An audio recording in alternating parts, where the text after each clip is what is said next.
I was going to start this by saying it's a low pain, high energy day, but I've just knocked myself getting everything out. Yeah, I'll put primer on and then I will talk. Okay, I have been on a big Greek mythology kick and it's still ongoing, but I've also really been wanting to do some creative makeup. It's been a while. I want to say like 9 months-ish. So I am now marrying the two and creating a series on Greek goddesses. Every month for the next year, we will have a new goddess to celebrate. I know I'm starting in June, and that's kind of a weird place to start, but I don't care. Our first goddess will be Aphrodite. And I know, many people would probably put her in February with Valentine's Day. I understand that. However, it is Pride Month. So my version of Aphrodite is going to be subtly supporting pansexuality because everybody deserves love, and I think she would agree. However, it doesn't just stop at pansexuality. There are some other nods that I will go into that will help us connect her to Pride. I will, of course, give you information about Aphrodite herself while also getting glammed, but I just want to say I am a member of the LGBTQIA, and I know many other people who are too. I'm also from Durham. We have a reform council. And as you may already know, because it has been in the news, they scrapped funding for our Pride event. Now, I have a lot of health stuff going on. Crowds is hard for me generally, so I don't go to Pride events. But I love that people get to go. I love that it's a thing. I just have to celebrate quieter. So I was actually overjoyed with our wider community coming together and making sure that Pride happens and is even bigger and better. And it really was. Pride is inherently political, and it was amazing to see so much support despite our political landscape and seemingly backsliding tolerance. Now that's the political message on. I am gonna get into it. Base first, I am mixing 4 products at the moment. So I have the Mixsoon Bean Essence, Illamasqua Foundation, Beauty Bay Skin Tint, and a L'Oreal BB Cream. Because that's slightly too light and that's slightly too dark, so I can marry them. It has the weirdest consistency, but it does look nice. I use my hands a lot in makeup now. I know it looks like it didn't do anything, but it did. It did, I promise. So, who is Aphrodite? Aphrodite is the goddess of love and desire from the Greek pantheon. She was born of sea foam. And this is where it gets interesting. The Greeks were very fun in their interpretations of birth for gods. So, Cronus, a titan, he threw his father's genitals, Uranos, he is the sky, into the sea. So with the mixing of the water and divine blood and semen, there was created a beautiful goddess. After washing up on shore, which many believed to be Paphos, she presented herself to the gods. She was known to have a very active love life, which I think is very fitting. I told you I use my hands for everything. I'm using the Bear With Me concealers from NYX, but I have to mix 2 colours at the moment and a little bit of a pink, peachy pinky colour. I know what I mean. I want to get the base done so we can do some fun things. She is of sea foam, so we might as well lean into the dewiness of it all.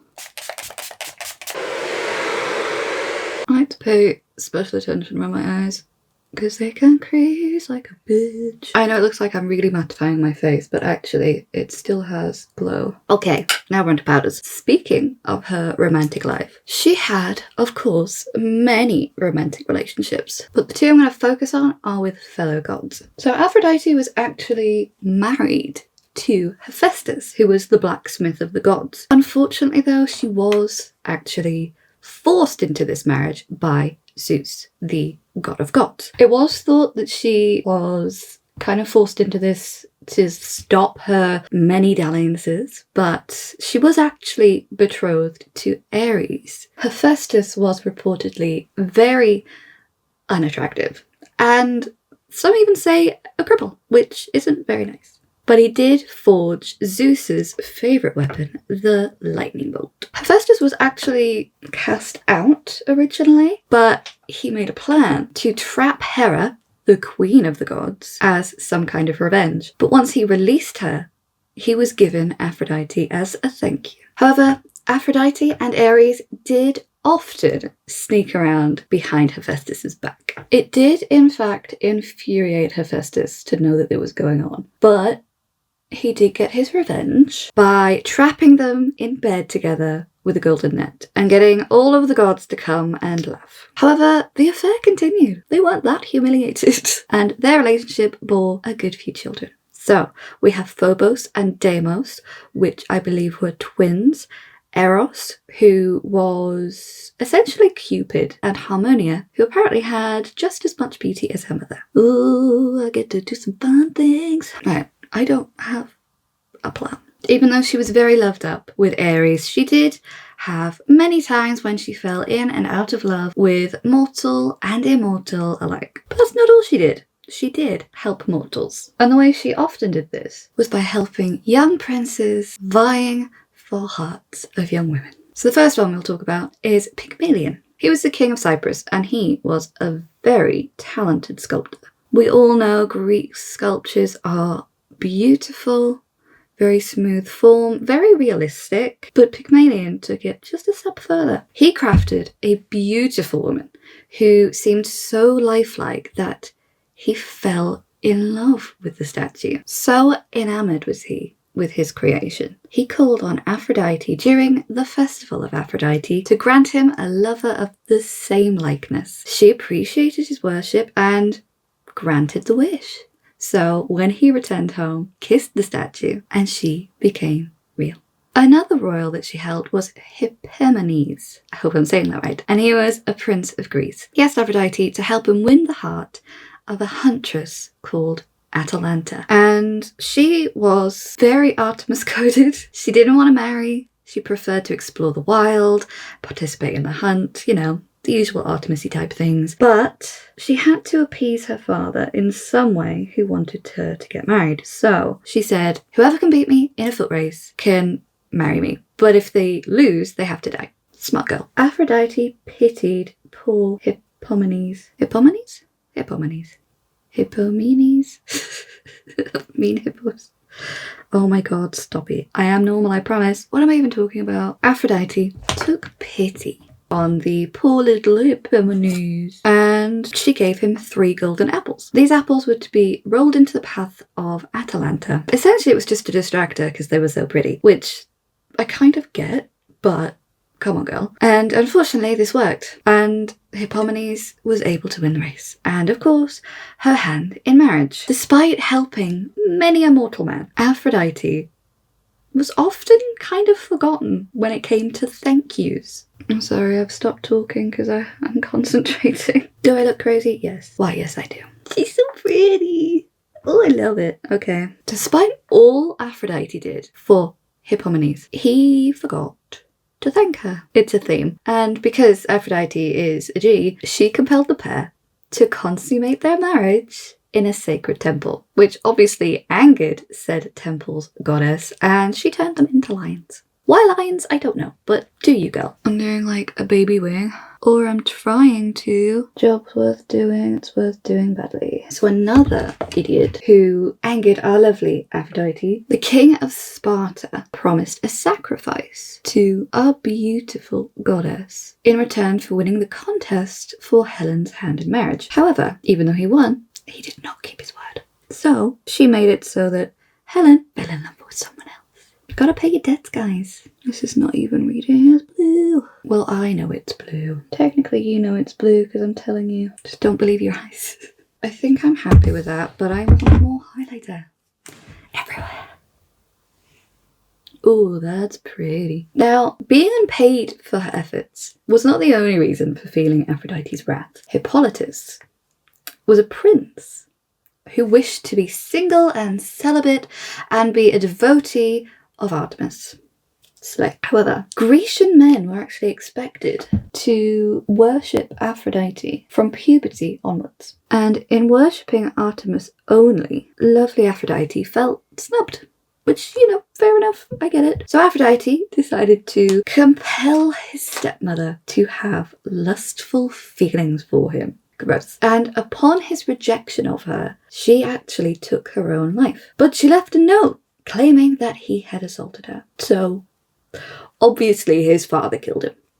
I mean, fair enough. Okay, I'm gonna try, and I've filled in the tails of my eyebrows, but I need some pink because we're gonna have pink hair in a minute. I hope this works. Okay, so this is a little bit too light, but it will work because I said it will. I mean, at least I know how to cancel out my brows. Now I'm thinking about it, when I used to do colourful brows, I used to do it with face paint.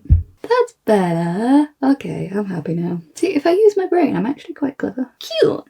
Okay, I like that. Right, I'm gonna do some lips. This is just a lip tint, and I'm gonna top it off with a really cool, what's the word? Lip gloss. The next one is a double feature feud. Oh yeah, and it is about Adonis. We've all heard of Adonis, meant to be the most beautiful man. Maybe he was. Who knows? There was a princess, and she was called Mara. She was unfortunately cursed by Aphrodite to lust over her father, the king of Cyprus. Oh, that already looks so much better. Mascara says everything. The reason that Mara was cursed was simply because her mother claimed that Mara was actually more beautiful than Aphrodite. Way to be a girl's girl. Unfortunately, when she became pregnant, I'm assuming by her father, she was driven out of her home and turned into a myrrh tree. Adonis was born of this tree, and Aphrodite found him and took him to the underworld to be raised by Persephone. Aphrodite, being a little bit selfish, returned for him once he was fully grown, and of course found him to be very handsome. He is Adonis, after all. Though she wanted to take him away, Persephone wanted to keep him. She's raised him like a son. Of course she would want to keep him. So of course they had a feud. But luckily, Zeus settled it by just allowing them to share it. Basically, it was a third of the year with Persephone, a third of the year with Aphrodite, and a third of the year with whoever he wanted. And he wanted Aphrodite, so he spent that extra third with her. I'm sure Persephone was a bit heartbroken by that, but boys, man. And he did actually die in Aphrodite's arms.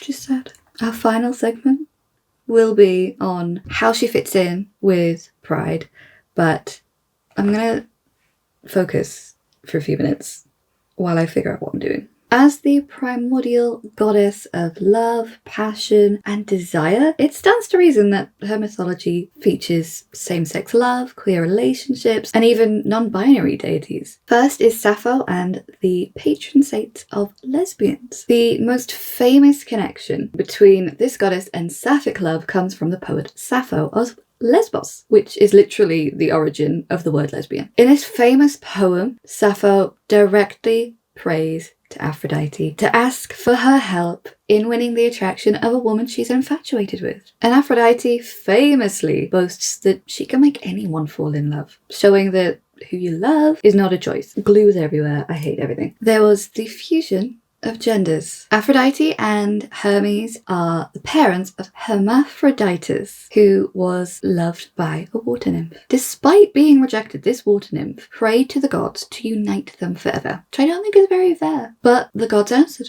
by merging their bodies together and creating a two-sexed deity. Hermaphroditus then prayed to their parents to bless a sacred spring to transform the gender of anyone who bathed there, kind of creating a sort of trans sanctuary. And in Cyprus, Aphrodite was worshipped in a dual-gendered form. And instead of being Aphrodite, they were called Aphroditus. This version of the deity depicted a beautiful feminine curvy body, but also possessed facial hair and male genitalia, reflecting the celebration of intersex and the non-conforming. So I'm gonna lock in, okay? And I will be back with the grand reveal. I'll see you soon.